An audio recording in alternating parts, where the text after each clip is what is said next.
안녕하세요. 이번에도 질문이 와서 한번 읽어보도록 하겠습니다.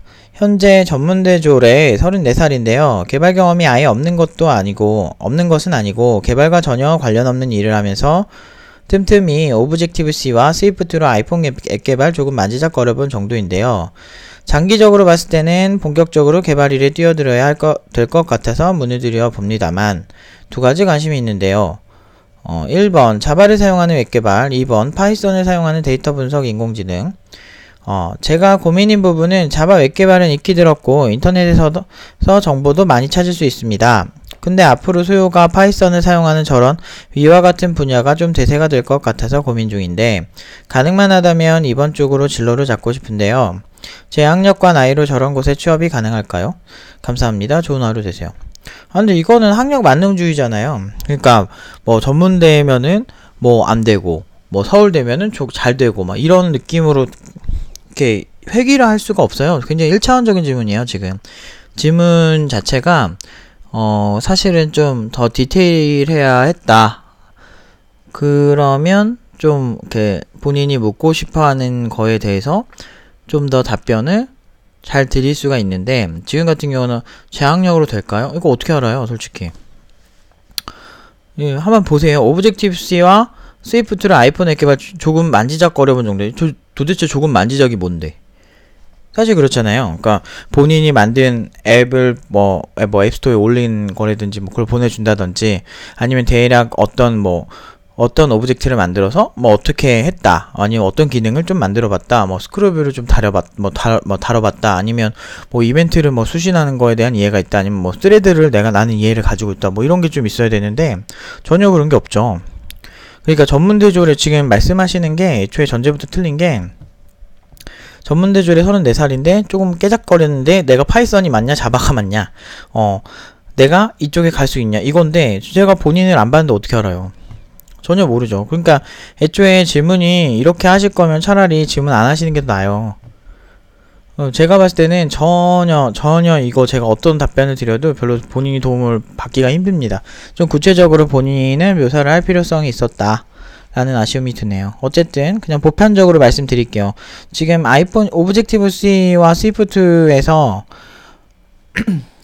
그 아이폰에서 뭐 포인터의 개념에 대해서 어느 정도 아시는지도 되게 중요하고 그 포인터라는 게 어떻게 시스템에 요청을 해서 메모리를 확보해서 그걸 포인터로서 가지고 있는지에 대한 이해도 되게 중요하고 그 다음에 아이폰 코코아 터치가 어떻게 만들어졌고 그 코코아 터치가 지원하는 범주가 어디까지가 있고 그리고 코코아 터치로 할 수 있는 것과 그렇지 않은 것 그때는 어떻게 해야 되고 뭐 이런 것까지 디테일하게 잘 알고 계시는 상황이라면 사실은 뭐를 하셔도 상관없는데 이제 질문의 어떤 레벨로 봤을 때 사실은 별로 못하시는 것 같아요. 일단 그냥 저 혼자 추측입니다. 이건 잘 못하시는 것 같아서 저한테도 물어보신 것 같기도 하고 그렇게 봤을 때 제 생각에는 그냥 분야의 전망을 물어보시는 것 같아요. 그러니까 본인이 내 학력과 나이로 저런 곳에 취업이 가능할까? 이거는 잘 모르겠어요. 근데 뭐 신입 개발자인지 아니면은 조금 만지작거린 게 어떤 필드에서 만지작거리신 건지 뭐 전혀 모르잖아요. 그냥 뭐 다른 직종이다. 내가 아예 뭐 예를 들어서 나는 공무원인데 이쪽으로 직종을 바꿀 것이다. 이런 것과 저는 IT 쪽에 일을 하고 있는데 지금 뭐 관리직을 주로 합니다. 근데 어쩌다 보니까 개발 업무를 하고 있어요. 개발 업무를 하고 있는데 장기적으로 개발로 가겠습니다. 이거랑은 완전히 달라요. 아예 다른 분야와 지금 이쪽 분야에 원래 계신 분의 차이는 좀 커요. 아무래도 서당계 3년이면 풍어를 읊는다고 이쪽에 그래도 있으신 분들이 개발을 가르쳤을 때 그래도 조금 더 유리한 경향이 없지 않아 있어요. 그래서 본인이 전혀 아무것도 없다라고 가정을 하고 말씀드릴게요. 지금 본인이 이거 혼자서 독학을 하시든 어디서 학원을 다니시든 국비를 다니시든 제가 봤을 때는요. 지금 34살에 신입을 한다. 물론 이제 취직은 할 수 있을 것 같은데요. 한 6개월 학원 그런 데 많잖아요. 국비도 4개월, 6개월 많으니까. 그런데 가신다고 보셨을 때 제가 봤을 때는 지금 어설픈 데는 가실 수 있을 것 같아요. 그러니까 그런 데 있잖아요. 연봉 별로 안 높고 근데 이미 직장이 있으신 것 같으니 직장이 있는 상태에서는 굳이 이직을 하셔야 하는 건가? 라는 생각이 들 정도로 그렇게 결과가 보편적으로는 막 좋진 않을 거예요. 뭐 지금 뭐 좀 찾아보시면은 뭐 데이터 사이언스 막 어디든 다 하잖아요. 근데 진짜 데이터 사이언스를 제대로 하려면은 석박사 레벨까지 가야 되거든요, 사실은. 근데 이제 툴 막 이렇게 깨작거리고 막 이렇게 해가지고 그런 분야에서 뽑히는 사람들은, 그러니까 예를 들어 이런 거죠. 진입장벽 같은 건데 뭐 한두 달 만에 이걸 배워서 막 정말 취직이 됐다라고 칩시다. 그러면 그런 자리에 보통 연봉이 되게 낮고 대체가 되게 쉬운 분야예요. 그래서 깊이감이 없는 상태에서의 그 파이썬을 이용한 데이터 사이언스는 조금 위험할 수가 있죠. 그래서 데이터가 어떻게 수집이 되고 그게 프로그래밍적으로 어떤 원리에 의해서 수집이 되는지, 그 다음에 네트워크적으로 사실 데이터를 수집하려면 네트워크를 이해해야 되거든요.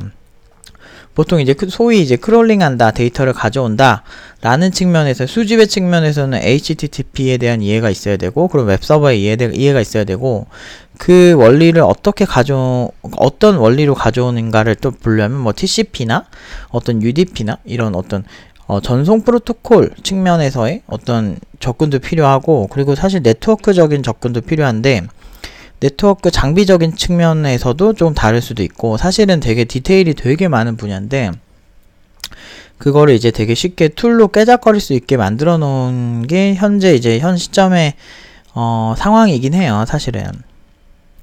그래서 그렇게 쉽게 배워서 취직을 한다고 해서 장밋빛 전방에 있을까? 그건 잘 모르겠어요. 근데 취직은 하실 수 있을 것 같긴 해요. 근데 연봉은 뭐 2,000대만 중반에서 잘하면 뭐 3,000 될까 모르겠네요. 근데 그게 운이 좋을 때. 근데 이제 장기적으로 이제 그 기술을 잘 버틸까는 제가 장담을 못할 것 같아요. 차라리, 그러니까 이게 두 시장의 차이에 대해서 좀 알려드리면, 1번 시장은 그냥 고전적인 시장이에요. 그리고 일단은 수요가 좀 많은 편이에요. 근데 그 대박도 별로 없어요, 사실은. 그냥 고만고만해요. 제가 봤을 때는 그냥 고만고만한 시장에 고만고만하게 할 수 있다, 딱 그런 느낌으로 좀 받아들여지거든요. 그렇게 먹고 살 수는 있는데, 근데 그러니까 저것도 잘 풀리신 분들 보면, 경력 관리 잘해서 잘 풀리신 분들 보면 또 뭐 고만고만한데, 보통은 연봉이 보통 막 엄청 높진 않죠. 1번 같은 경우는 연봉이 그렇게 높게 막 이렇게 치기가 조금 애매해요. 일단 개발자 너무 많아. 국비 지원에서도 너무 많이 가르치고, 그래서 일단 개발자 너무 많고, 개발자 많은 거 떠나서 이 사람이 실력이 좋다 나쁘다를 구분짓기가 좀 모호한 측면이 좀 있어요. 물론 이제 진짜 엄청 잘하면은 티가 나고 그런 사람들은 또 돈을 많이 벌 수는 있는데, 제가 이런 얘기를 하면 대부분의 사람들은 자기가 엄청 잘할 수 있다라는 생각을 좀 하는 경향이 있어서 보통 대부분은 그렇지 않다라고 얘기를 하죠. 그래서 보통 각오가 아니면은 1번에서는 두각을 나타내려면 진짜 잘하시고 열심히 하셔야 되고요. 2번의 경우는 지금 당장, 그러니까 파이썬을 사용한 데이터 분석 인공지능이라고 하는데, 사실 인공지능이 그렇게 단순하지가 않아요. 그 위에 1번 측면에서의 기술이 있죠. 1번에서 쓰는 웹개발 측면에서의 기술의 이해도 있어야 되고, 그리고 그러니까 인공지능은 이제 대표적으로 데이터의 수집, 그리고 데이터 분석, 그리고 이 데이터 분석한 데이터로 의사결정, 그러니까 독자적 의사결정, 학습, 뭐 이런 여러 가지 측면들이 되게 복합적으로 있어서 데이터 사이언스는 인공지능의 한 분야인 거예요. 왜냐하면은 의사결정에서 학습하고 의사결정하는 부분에서 되게 중요한 분야거든요. 그런 측면에서 봤을 때 중요한 부분이에요. 그래서 그런 측면에서 봤을 때 사실 인공지능은 빅데이터도 들어가 있고, 데이터 분석도 들어가 있고, 데이터 수집도 들어가 있고, 막 별의별 게 다 들어가 있어요. 근데 그런 거를 이제 인공지능을 한다라고 봤을 때 공부량이 어마어마해야 됩니다. 그게 단순하지가 않아요. 그리고 보통 이제 석박사들 논문 쓰고 졸업할 때 이렇게 딱 보면요, 완벽하게 이 인공지능을 다 하는 경우보다는 이제 보통은, 그러니까 거의 완벽하게 하는 경우가 거의 없고, 부분 전문가가 되는 거예요. 예를 들면 데이터 수집의 전문가가 된다든지, 아니면 데이터 분석의 전문가가 된다든지, 뭐 그런 식으로 엄청 세분화가 되어 있는 분야라 본인이 이걸 다 한다 라고 봤을 때는 이런 건 가능할 수 있을 것 같아요. 지금 이제 소위 이제 데이터 사이언티스트 뭐 이렇게 뭐 빨리 만든다 뭐 이런 그런 교육기관들 있잖아요. 광고 오지게 하는데 그런데 보면은 보통 이제 막 그 툴들이 있어요. 기업에서 만들어 놓은 이미 툴 같은 거. 예를 들면 막 엘라스틱 막 이런 것도 있고 막 그러니까 구글 비전 막 이런 것도 있고, 그냥 소위 이제 뭐 AR, VR을 쉽게 만들어 준다든지 아니면 데이터 사이언티스트들이 필요한 도구들을 제공하고 거기에 대해서 어느 정도 돈을 받는, 수익을 창출하는 그런 기업들이 이미 그 내부에서 그걸 만들어 놓고 그 툴을 사용하는 사람들을 양성해내는 것 같은 느낌이 있거든요. 그렇기 때문에 그거는 정확하게 봤을 때는 이 사람이 데이터 사이언티스트야? 라는 느낌이 들 정도로, 그냥 그 툴을 다루는 사람 아니야? 라는 느낌이 들 정도로 기술에 대해서 원론을 잘 몰라도 일은 할 수는 있을 것 같아요. 그렇게는 가능은 하긴 한데, 개인적으로는 밝은 미래를 막 보장하기에는 좀 애매하죠. 그러니까 누구나 쉽게 따라할 수 있는 그런 장르라면 사실은 그다지 이렇게 장기적으로 비전이 있다라고 보긴 좀 힘들어요.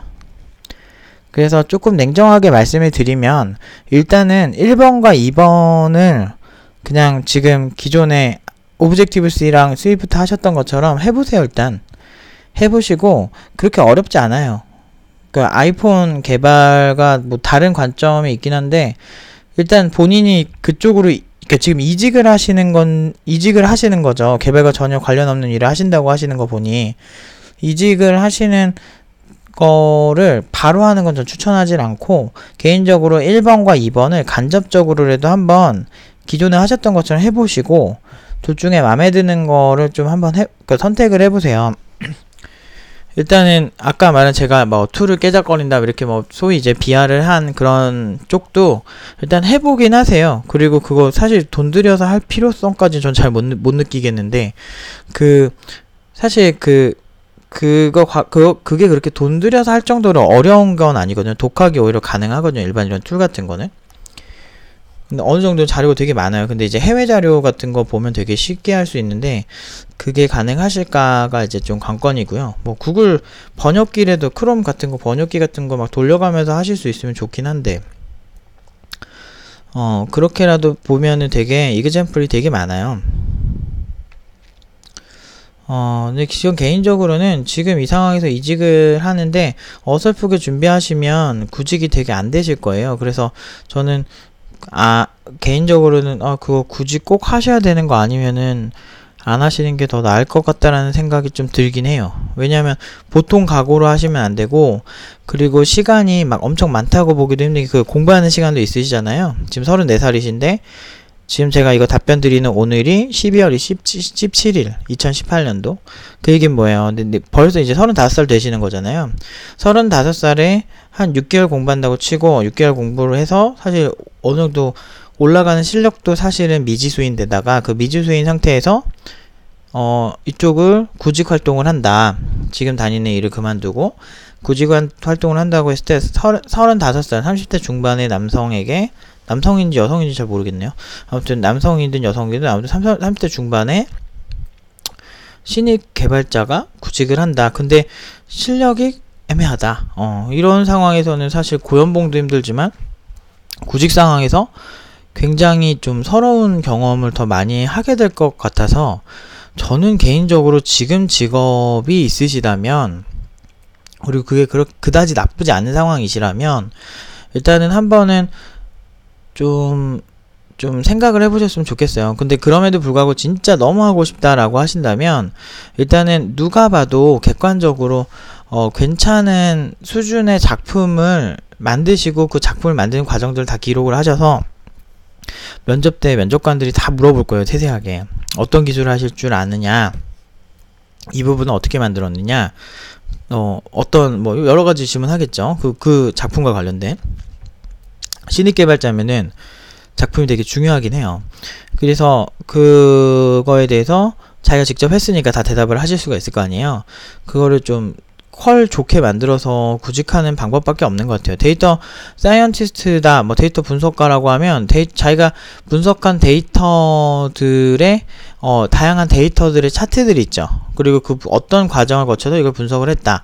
그리고 내가 데이터 분석 툴 중에 뭘 다룰 줄 알고 뭐를 어떻게 했고 뭐를 했고, 그러니까 툴들도 다 정리를 하셔가지고 그거 가지고 좀 만나셔야 돼요. 근데 이제 비전이 좋다고 해서 그 비전에 몸담고 있는 모든 사람들이 다 잘 나가는 건 아니에요, 절대.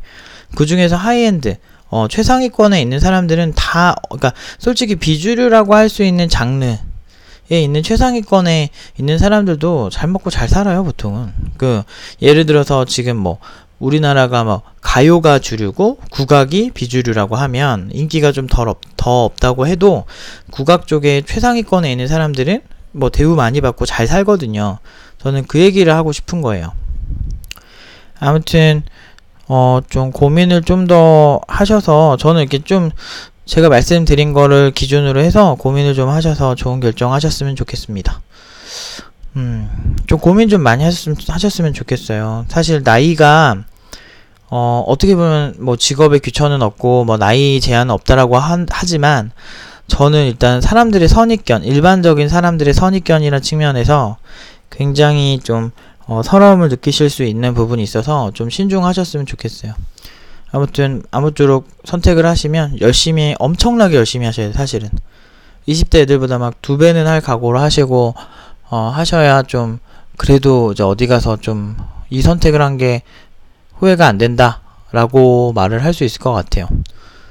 아무튼 또 나중에 질문 있으시면 또 질문해 주시고 여기까지 답변 드리도록 하겠습니다.